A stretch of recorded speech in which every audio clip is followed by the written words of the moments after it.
Hey everyone, Total MTG here, and today I'm going to go through my top 10 cards that I will miss after Standard rotation.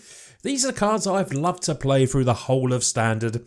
Now, if you didn't see the video from last week, which was the top 10 cards that I will not miss from Standard, there'll be a link in the description. Make sure you go and check that one out. Quite a fun video. Now, like I said, these are just my personal choices, so they're going to be cards that I've enjoyed and I think were really, really good cards. And for me, will be sorely missed. Now, they might not all be the most powerful cards from Standard, but they were cards that I just love to play, and I'll be slightly sad to see them go.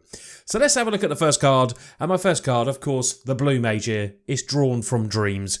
2 double blue sorcery. Look at the top 7 cards of your library. Put 2 of them in your hand and the rest on the bottom of your library in a random order. For 4 mana, this is sorcery, yeah, but it does a lot.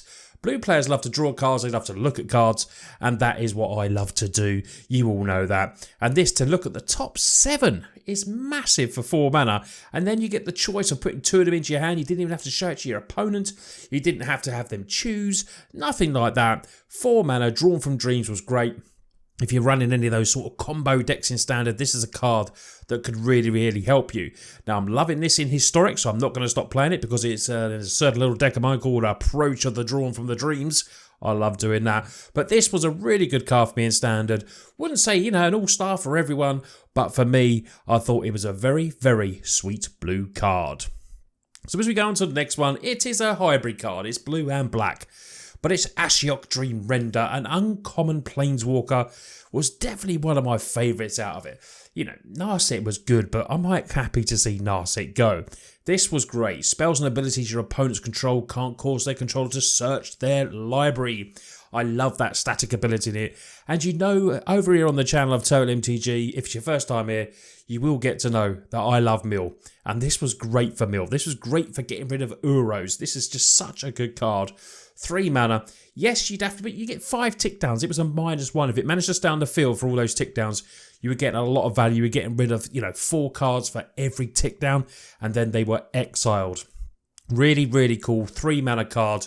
A lot of people had this in sideboards. I played it in mains because I love playing Mill, and this was a card that always made my decks. I do love Ashiok as well. I will be playing the new 5 mana. Well, it's not new now, but the 5 mana Ashiok that we're going to be left with, I will certainly be playing.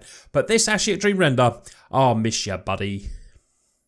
So now we go to a card that I just thought was absolutely amazing value.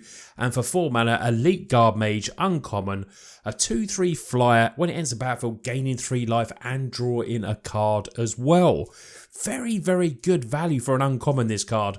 4 mana, saw play in like blue-white flyers and any sort of, mid-rangey decks where you wanted a little help from flying as well. You're gaining life and drawing a card. This card done a lot for an uncommon for me. Really, really high powered uncommon. I used it in various decks, but mainly in like blue-white flyers. But I really did like this card. And for the value, I hope we get something. Well, there's been a few spoilers, but I tend to stay away from them. But I'm sure there'll be something, hopefully, as good as this for the flyer deck. Because we're missing a few cards in the old blue-white flyers. We do get a few cards rotating out.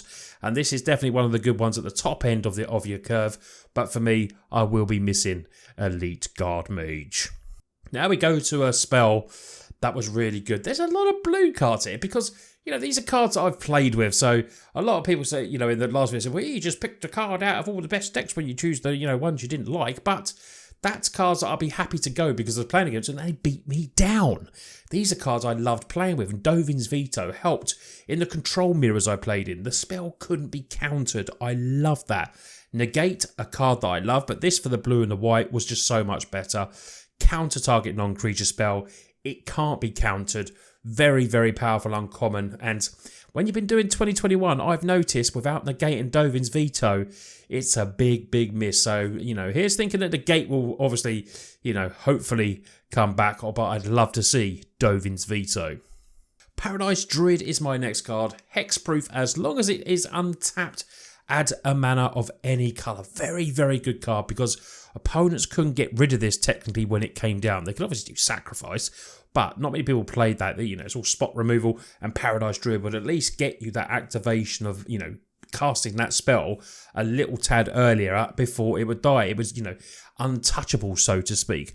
Really good card. There used to be a card in Standard, Sylvan Caryatid, that I used to really like as well.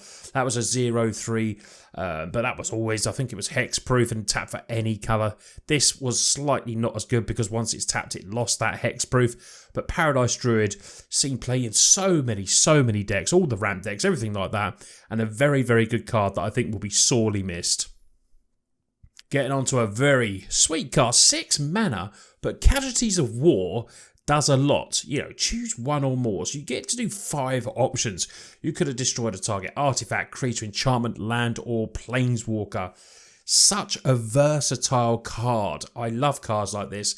6 mana, so right costed. You know, it's got double black, double green as well. So not just an easy coloured costed card, but with the lands that we had, it was pretty easy. And with the ramp, you could do it a lot earlier as well.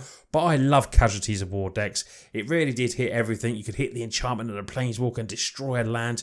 You know, a really good land. Maybe you can get rid of one of the castles, the Lochthwain, or the Vantris, that are really good cards. You could destroy that, stop them looking scrying and stop them drawing cards. Casualties of War, very, very good, high mana costed removal, but look at what you get. 5 chances to kill 5 different things. Lovely, lovely card, and I absolutely loved playing with Casualties of War. So we're down to the last 4 cards now, and here is a little flyer. It's Thief of Sanity. Loved it. 2/2 flying. Thief of Sanity deals combat damage player. Look at the top 3 cards. You get to exile one of them face down and put the rest in the graveyard for as long as it remained exile. You could cast this card with any mana. Now this fell out of favour obviously with the great removal that come into Standard towards the end of its life, but Thief of Sanity had its time and it was such a good card. And I remember being beaten down by this a lot, but I just love playing it as well. 2/2 flyer, so it had that evasion, 3 mana, you know, really lowly costed, and for such a great effect. And sometimes you could get some amazing cards with it as well. Thief of Sanity, I was a bit gutted when you couldn't really play it towards the end because it just didn't work for me. You know, too many times it just played it, removed straight away. But at one time in Standard, this was definitely one of the top cards.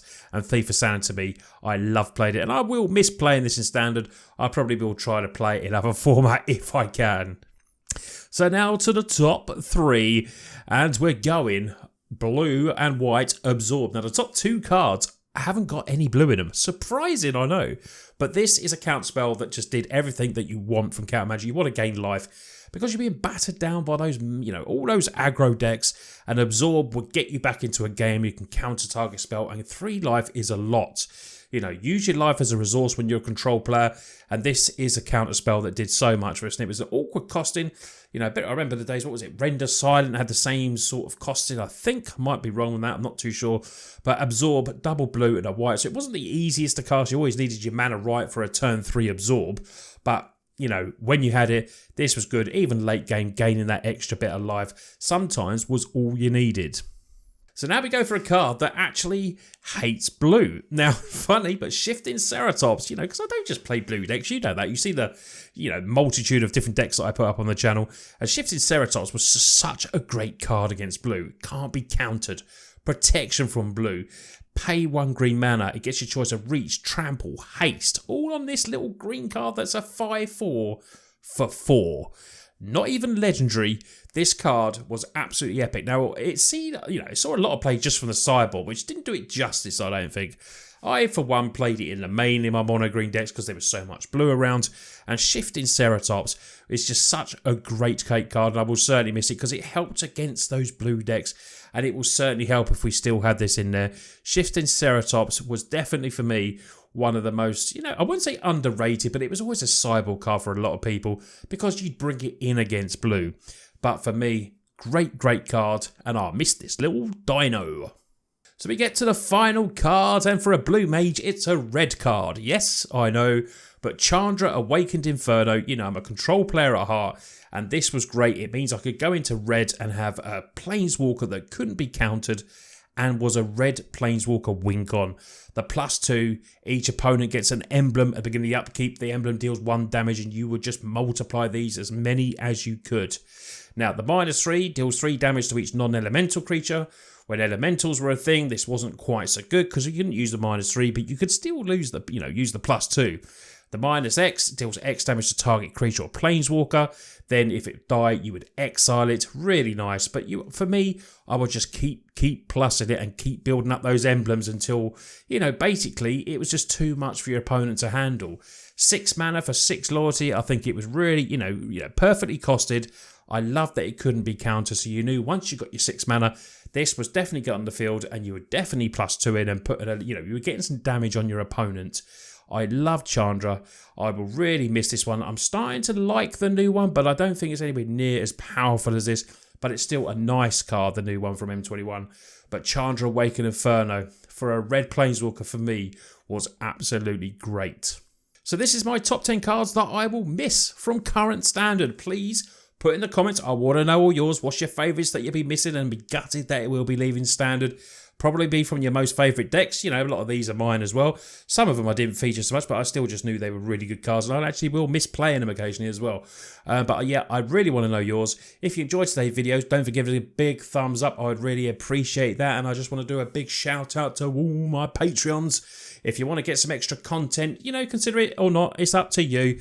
I just mentioned it at the end of the video for you to go and have a little look. If you want to go, there's just, you know, there's a link in the description. It starts from $1, $5 or $10. There's lots of different tiers if you want to do that. If not, just keep doing what you're doing. Like I say, share, like, comment. Huge for the channel.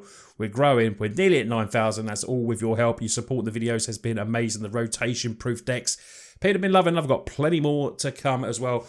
And then we're going to get lots of new stuff when Zendikar comes out. Hopefully some new product openings and everything like that. And some new brews, of course. So anyway, I hope you've enjoyed this video. I will see you on the next video. There might be one at the weekend if I get time over working out a period. But, you know, my videos are Monday, Tuesday, Wednesday, Thursday. And then occasionally one on the weekend. But if you want to catch me live, I will be streaming on Twitch Friday and once at the weekend as well. So there's a link below in the description for that as well. Anyway, you lot take care, and I will see you on the next video.